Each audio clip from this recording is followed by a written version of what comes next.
Welcome back to the UK. Well, thank you very much. It's a pleasure to be here. You must have been coming here as a famous person, mid-70s onwards? I don't maybe know. before that? I don't know. Am I famous? Yeah. I don't think of myself. Seriously famous. I don't think of myself as famous. Okay. I'm always actually really surprised when somebody recognizes me. And I mean, I'm being perfectly honest with you. I don't think of my headspace doesn't work that way. I enjoy what I do. I enjoy doing the shows. I enjoy my film roles. I enjoy acting. I've just done I just did a film with Jennifer Jason Leigh. I just did one with Beverly D'Angelo. I just did a television show called Fairly Legal. I did another movie called Snitch, which people are asking me, what's Snitch about? And I'm going, I don't remember. I think I played an undercover marshal. And we recorded the record. We toured. I just keep working. I just think of myself as a guy that works. And when people see me and they go, hey, Meat, how you doing? I go, hi. You know who I am? Yeah. I'm always in shock. Well, it's nice to know you're still humble. Oh, yeah, my mama told me never brag. You know, it's like, you don't say, gee, boy, I scored 3 goals, It's about how'd the team do. It's not about individual. It's about how the team do. You've come such a long way from being born in Dallas and raised in Dallas, and then you eventually got hold of a car and you went to Los Angeles. Rocky Horror Show started it off for you. Yeah, I mean, people. I'm going to go. I'm going to jump on you just a hair. The new album's called Hell in a Handbasket, based on what I've been saying for the last 7 years. Which is? The world's gone to hell in a handbasket.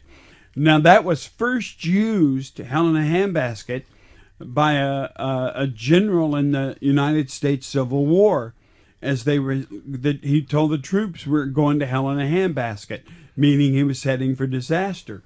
But the phrase actually came from 17th century UK, which not many people know, which is based on heaven in a wheelbarrow, which was an insult, and which meant if I said to you, I say to you, heaven in a wheelbarrow, it means go to hell.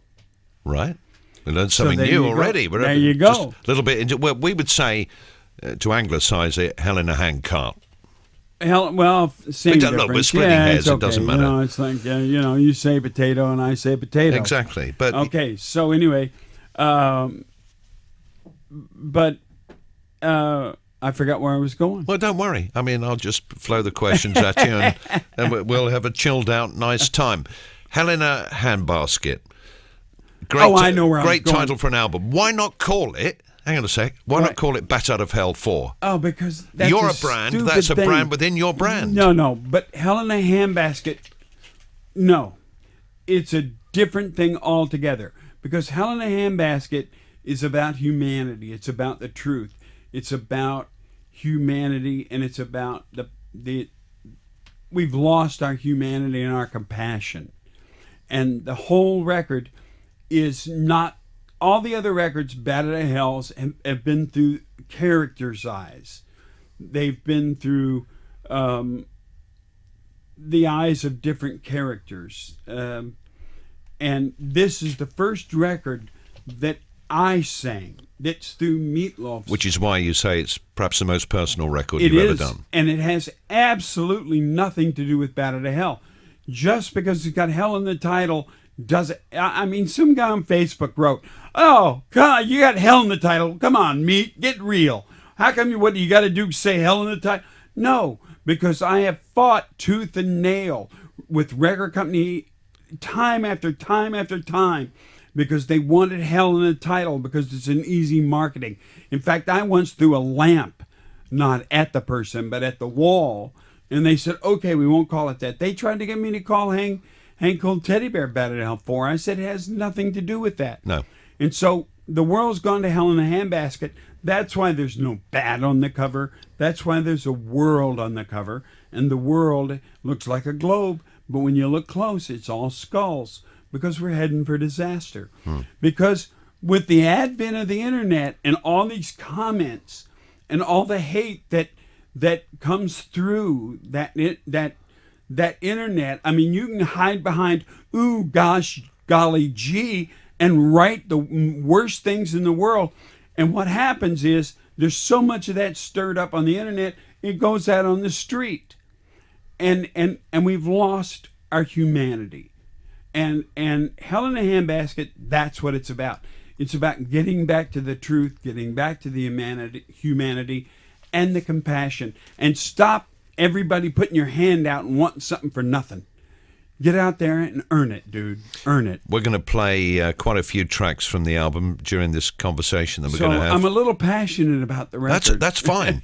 I'm passionate about letting the listeners hear this, all of me, the first track from the album, which is, I think, a monumental start to this album. So we'll have a listen to it and get your thoughts on it next. Please do. Meet, All of Me, track number 1 from Hell in a Handbasket. That is a powerful opening to an album. That you're sending out a message there. Yeah, I am. And also what we did with this record was recorded because I didn't want to wait. And we recorded it on tour buses, in hotel rooms.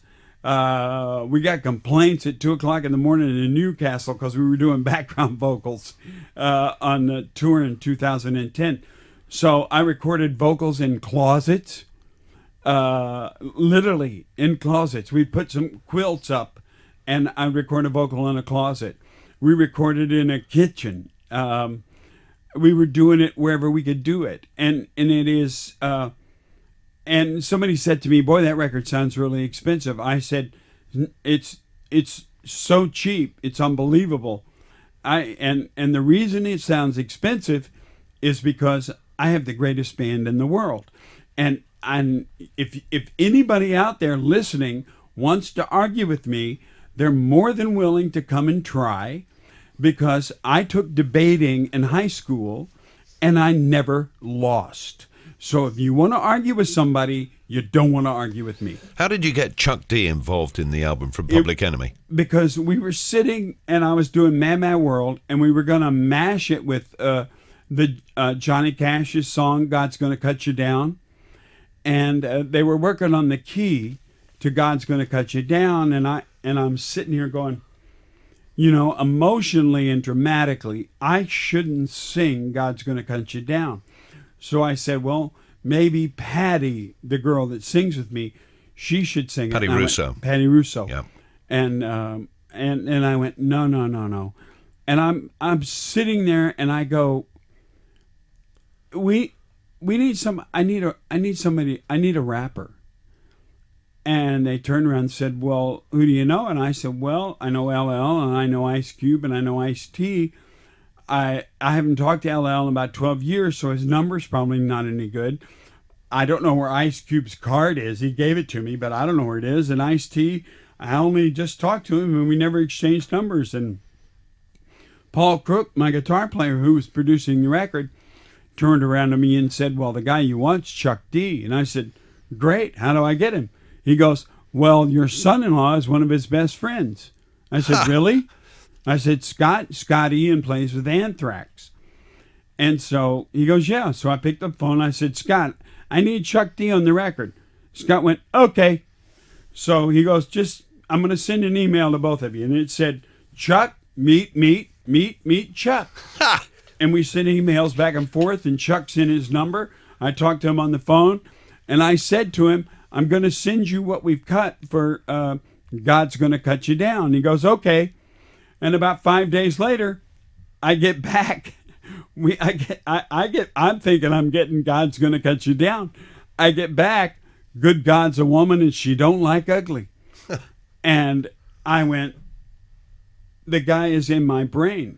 Because what I had done after meeting Little John, and I combined rock with country with hip hop, and nobody's ever done that on Stan, a song called Stand in the Storm. And after meeting Little John and really getting to know him really well, I study. I mean, I really like to study. I like to.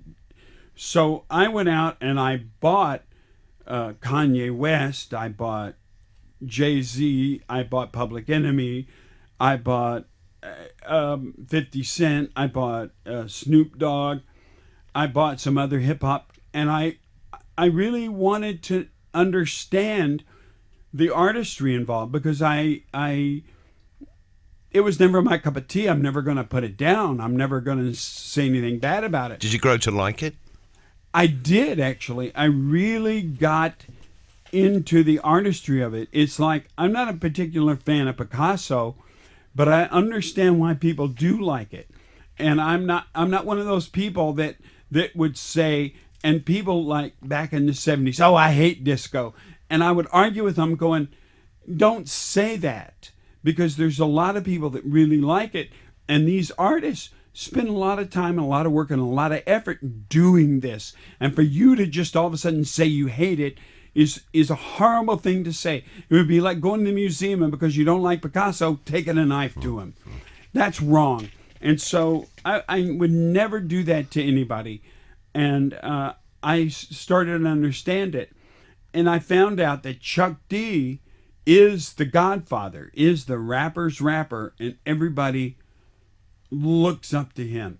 And so to have Chuck D on Mad Mad World was unbelievable. And he read my mind. Now, whether you can understand his poetry or not, I don't know. But I did. And it sent my hairs. You know how your hair will stand up on your arm sometimes? Sure. I mean, I heard that for the first time and just my mouth hung open and my hairs were standing up. And I'm just going, this is unbelievable. Let's have a listen to it. Oh, yeah. Go for it, dude. Helena Handbasket, Meatloaf's new album. I'm delighted to say he's here with me. When we were talking just a little bit earlier, referring back to, I don't like to keep bringing it up, and this is the last time I promise you I'll do it. Bat out of Hell 1, 2, 3, whatever. I always got the impression that that was kind of a performance particularly when you were doing it live.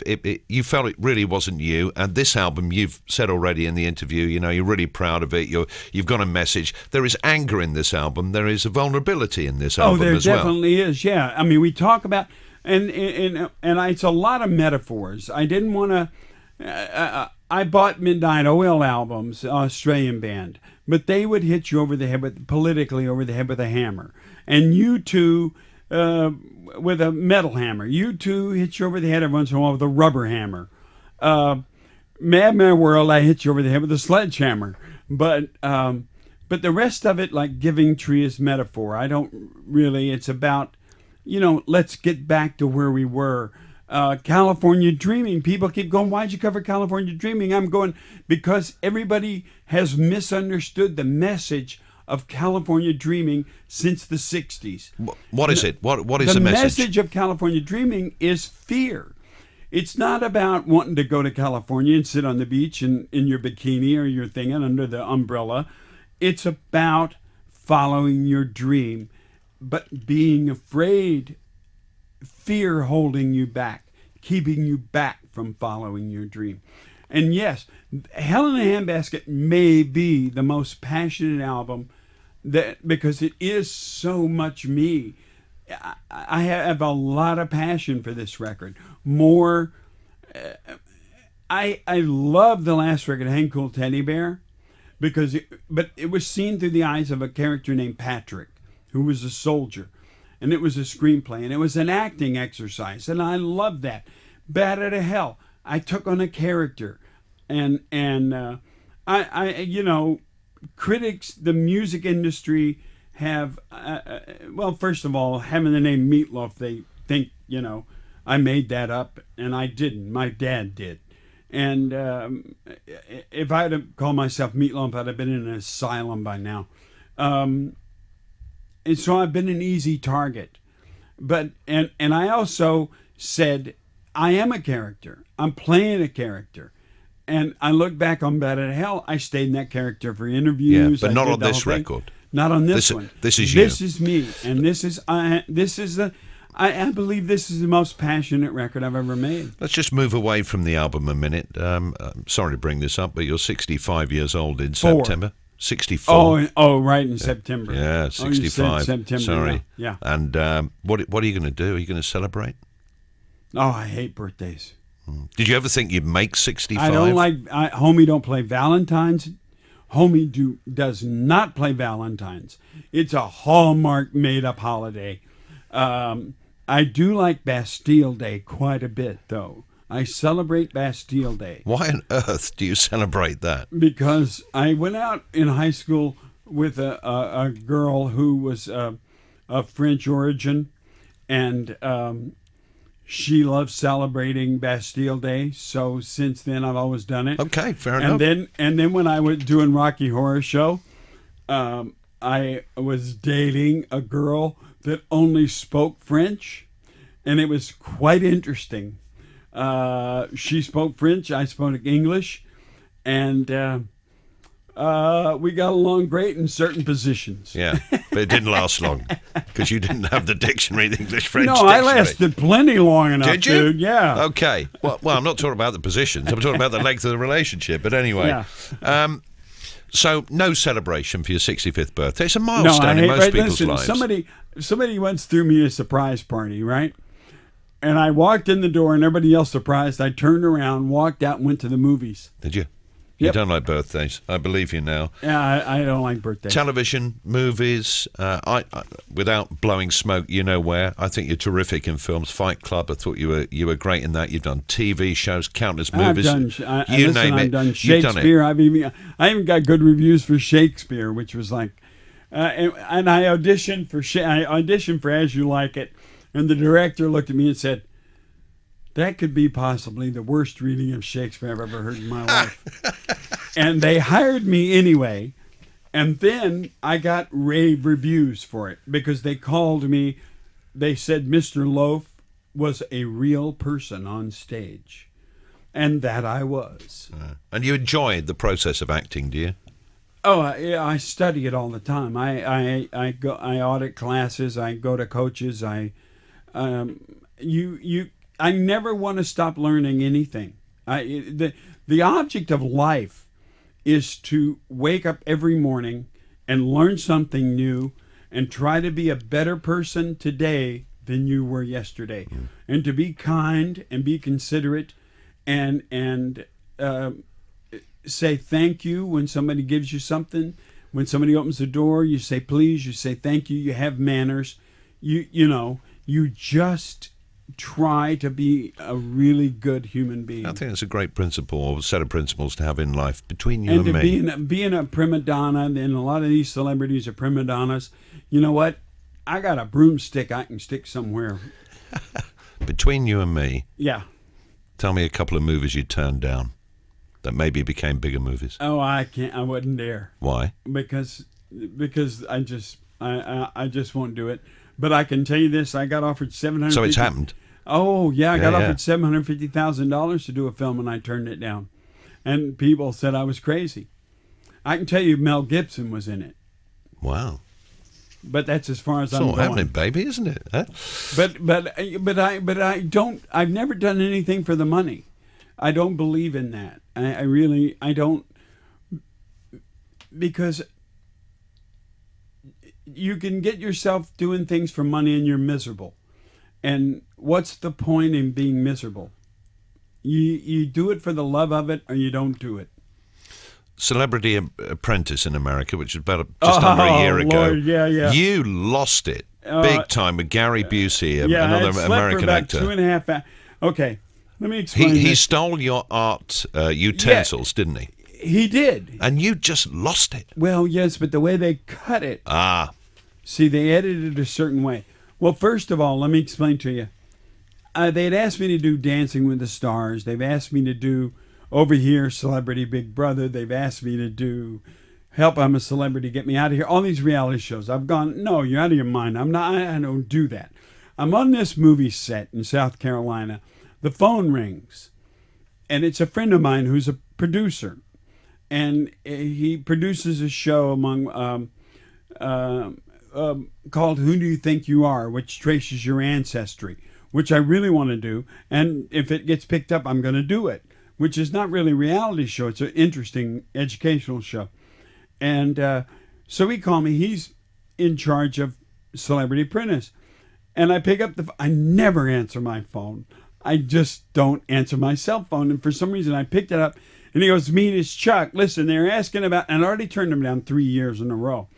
"They're asking about Celebrity Apprentice." And I went, "Oh, okay, well, call me back. We'll talk about it." And he took the okay to mean, "Okay, I'll do it." And what I was saying was, "Look, okay, I understand you, but call me back." And I'm going to turn it down. So I didn't hear anything back. And Patty, we were in rehearsal for tour, and Patty came in and said, "You doing Celebrity Apprentice?" I went, "No, I'm not doing Celebrity Apprentice. What are you, crazy?" She goes, "Well, you're in the paper." I said, "Nah, they're just wrong." About 2 weeks later, the drummer comes in and goes, "Meet, it's in the paper again, and they've got you listed with some other people doing Celebrity Apprentice." I went, "Oh, God, okay." So I get on the phone, and I call my manager. I go, "They got me listed as doing Celebrity Apprentice. Can you please tell them to stop that?" And he goes, "Well, you said you'd do it." I said, "I didn't say I'd do Celebrity Apprentice." They went, "Well, yeah, Chuck said you said okay." And I'm sitting there, I'm going, "I did?" I went, No, I meant, okay, call me back so I can turn it down." And he goes, "Well, they used your name to get all these other people attached." I said, "Can I get out of it?" And they went, "No." So I went, "Okay." So I went in. I wasn't in playing the game. I said, "I've watched it before," and I thought, well, these people are really lame when it comes to doing commercials or anything creative. And I said, "I'll go in and I'll be creative." And that's the only thing I'm interested in doing. And I wasn't playing the game.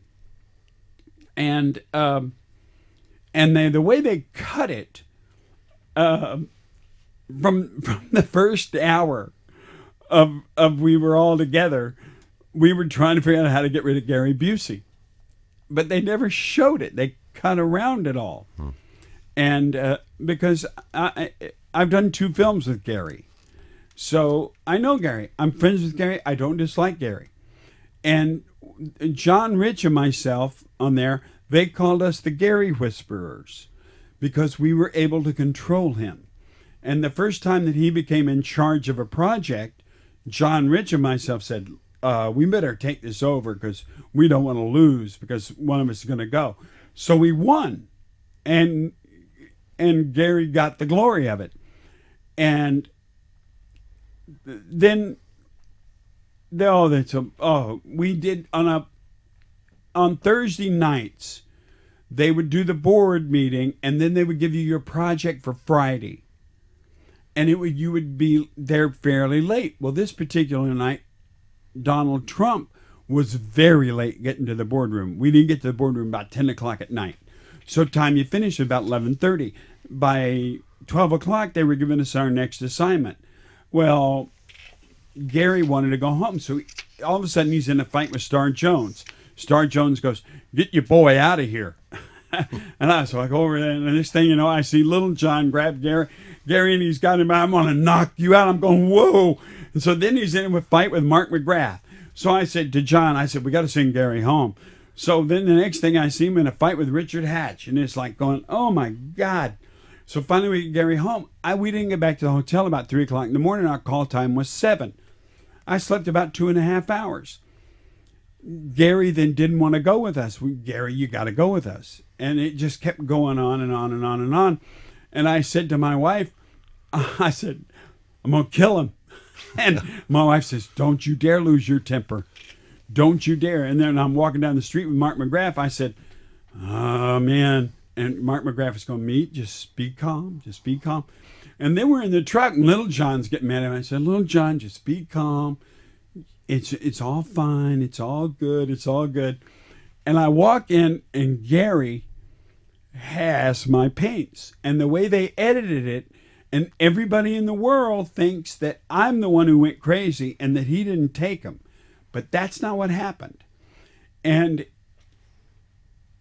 they edited it as if I screamed continuously at him. and that's not. It was in little pieces. Yeah. And I said to him, "You took my paints." He goes, "No, I didn't." And so John Rich started looking for my paints. John goes, "Here they are." And so I go, "No, those aren't mine. Those are Gary's." And I picked the spray can up, and you see that later on. And I throw it to Gary, and I go, "Gary, here's your paints." And he catches it, and he goes, "Oh, thank you."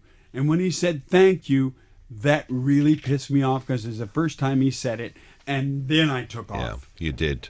And it was like kindergarten. Yeah. You took my paints. That's not what I wanted to say, but that's all that could come out. I want to talk to you here at Absolute Classic Rock. We obviously play rock music from all over the world, but we play a hell of a lot of British rock music because we're kind of proud of it. And one of our finest rock bands, the Rolling Stones, 50th anniversary this year. Wow, yeah. First and foremost. How influential do you think the Rolling Stones have been? Okay, well, the Rolling Stones was the first album I ever bought.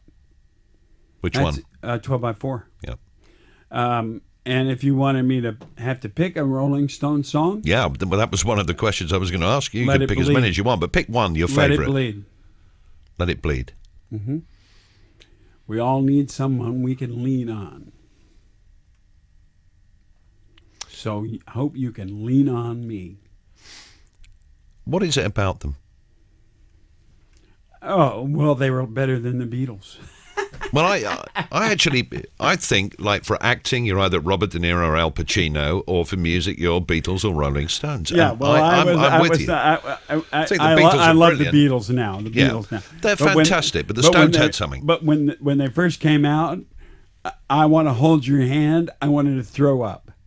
You know, I want to hold your hand. But when you heard Little Red Rooster, it was different. Yeah. Or I'm a king bee, baby. I'm buzzing around your hive. All of that stuff was unbelievable. And then the second album I bought was Bob Dylan. And my mother hated both of them. My mother was a singer. She loved Mahalia Jackson and Glenn Miller and all the Oklahoma and Carousel and all that. And she never did get the Stones, but she did get Dylan. She goes, she had that Southern accent. I understand why you like this Dylan fella, because he can write a lyric, but he can't sing a note, you know. So and she's right. He's done well. Some people call him a remedial mumbler. Yeah, and I think that's probably a bit disrespectful. But those are the first two records. Is it true you're planning maybe a Christmas album for the Hot Holidays? Yeah, for this year. Yeah, you're going to do it. Well, I don't know. You might do. I have two other records. I have all the songs for them ready to go. We're ready to record. But this one, Hell in a Handbasket, is the one that presumably, fingers crossed, you're going to tour with. Oh, we're going to tour in the summer in the States with it, and then I don't know what we're going to do after that. Sort of back end of the year, maybe beginning of next year. Yeah, if maybe. If we're lucky. And just to go back to the theme of the album and what you said, Meat, about, you know, in your view, the world's in a hell of a mess, and you spoke about the internet and the sort of bile that comes out and how it spills onto the streets. It does. How, in your opinion, can we change the world again? Because presumably before the internet, people thought it, and they didn't have the means of putting it out there. They thought it. You would think it, but you would go, "Oh, I really don't like that," or "I hate that," and then it would slide away, and it wouldn't fester. It's like it becomes like before it was an infection. Now it becomes like a wound that won't heal. It has become an infection, and no antibiotic, no cream can solve it. Governments don't tell you the truth. There's truth has gone out the window.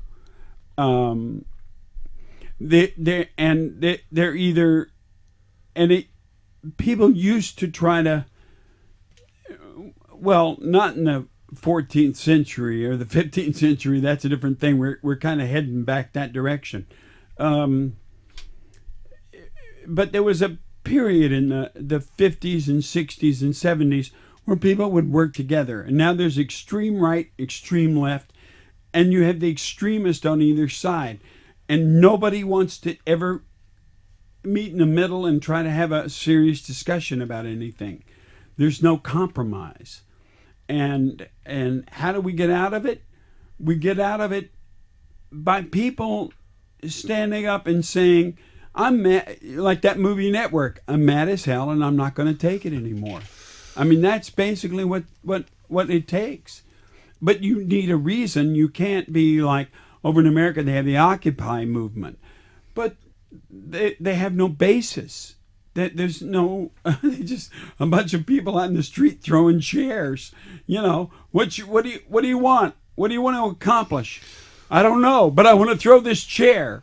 Okay, but let's figure out what you want to accomplish. Gene Simmons came in a couple of months ago. I can't even imagine. Sat down with me just like you are, and he's obviously very politically aware and loves to talk about politics, and we did speak about President Obama, and he said the principal problem he thought with the world was, as far as economics go, is that countries are run by politicians and they should be run by businessmen.